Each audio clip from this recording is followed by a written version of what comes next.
Shabbat Shalom, Parashat Miketz, also Hanukkah, so happy Hanukkah.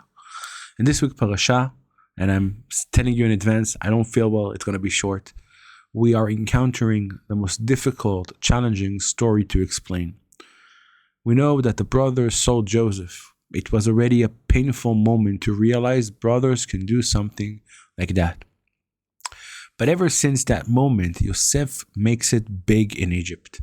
From a servant, he became a master, and it all happened in this week's parasha. Pharaoh has dreams, and every person in the kingdom tries to come and solve them. Nobody can.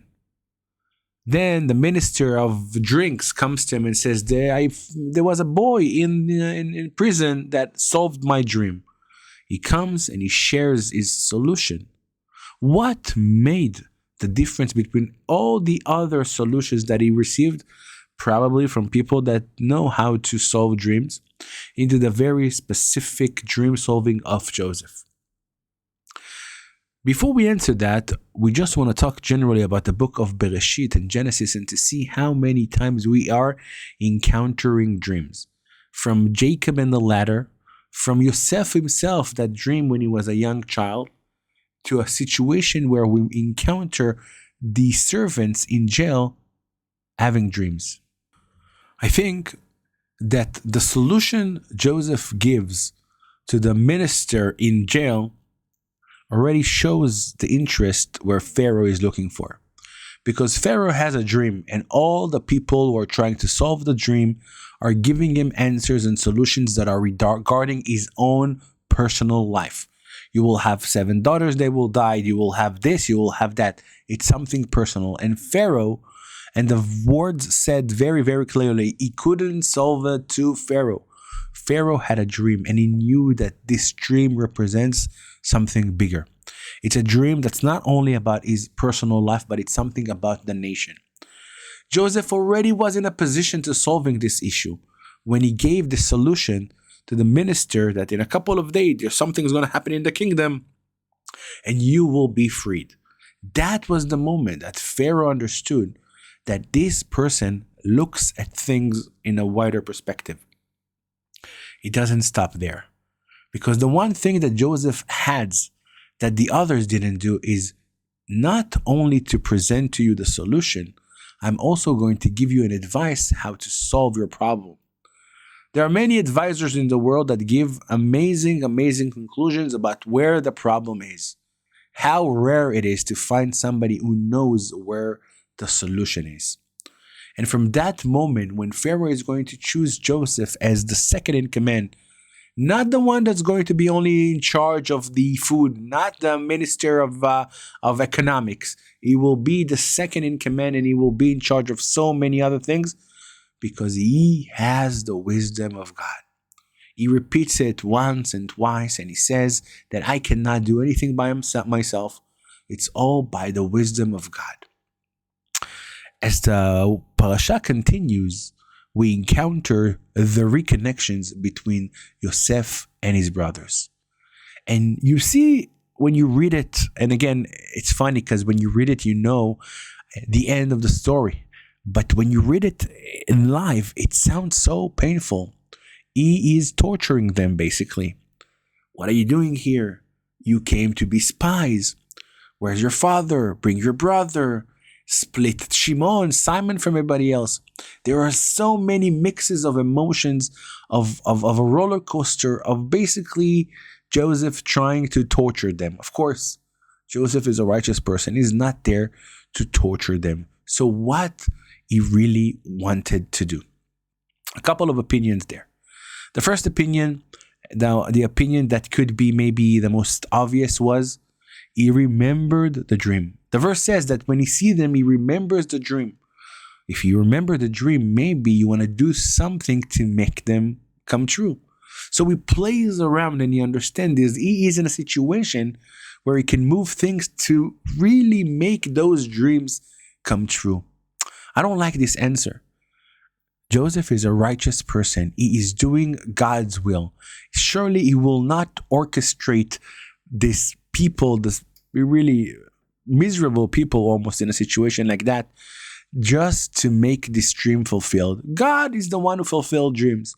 And with the core belief that Joseph has, surely he didn't want to orchestrate that. I believe, of course, that the answer lies in the fact that he wanted to understand where is the family standing, or put it in other words, did they really repent? Because he remembered what it was like when he was a younger child. He was isolated. And when he sees them again, all those memories come and bring them back. He remembered what happened to them. And I want to try to add another component, because people always ask this classic question, and I'm sure we spoke about it in the past. How come Joseph never, ever sent an envelope, a servant, an email, a WhatsApp to his father? His father is waiting for him in agony.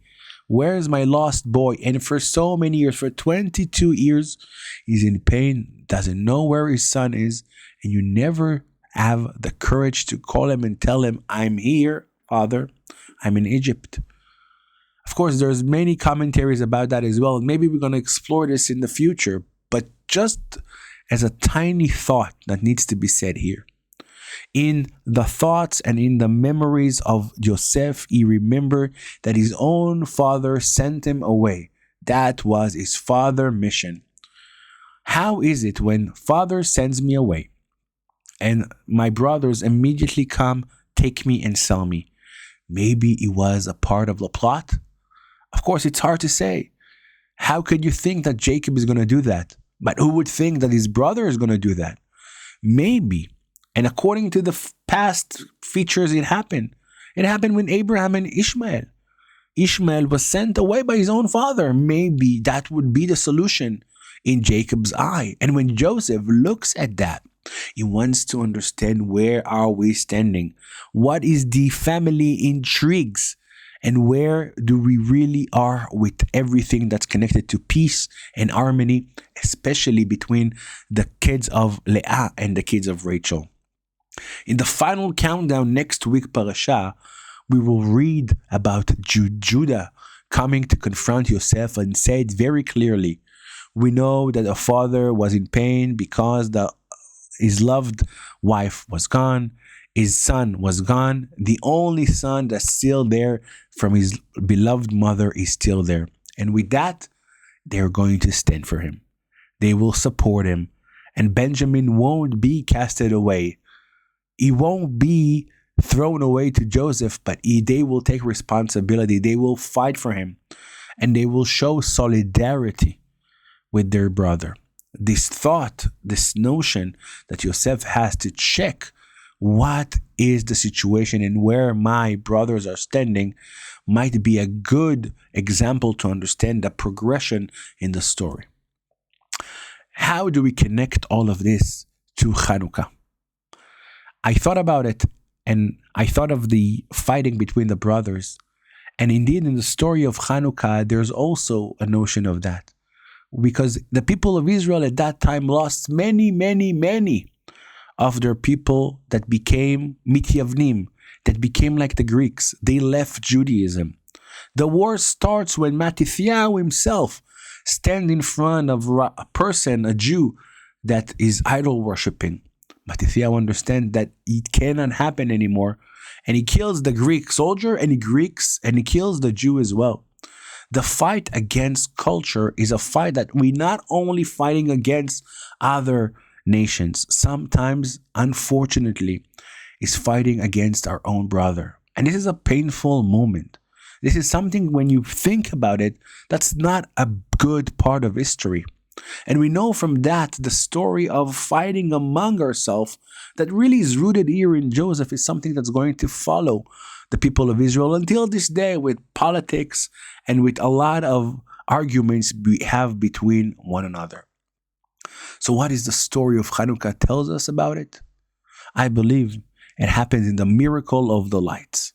In the miracle of lights represents a family that when entered the temple, all the oils were unpured.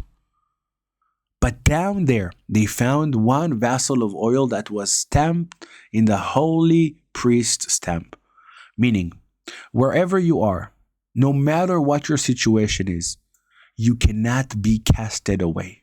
You cannot leave. You're always part of the family. You're always a part of the Jewish people.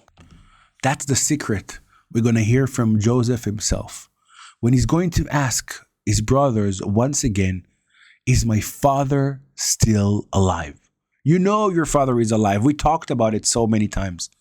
But as I said before, maybe in his mind he thought that I can be casted away. I can be broken up from the family. Our mutual father with the belief system, with the core, with the tradition, is he still alive? Can I be still part of the story, although I'm 22 years already in Egypt?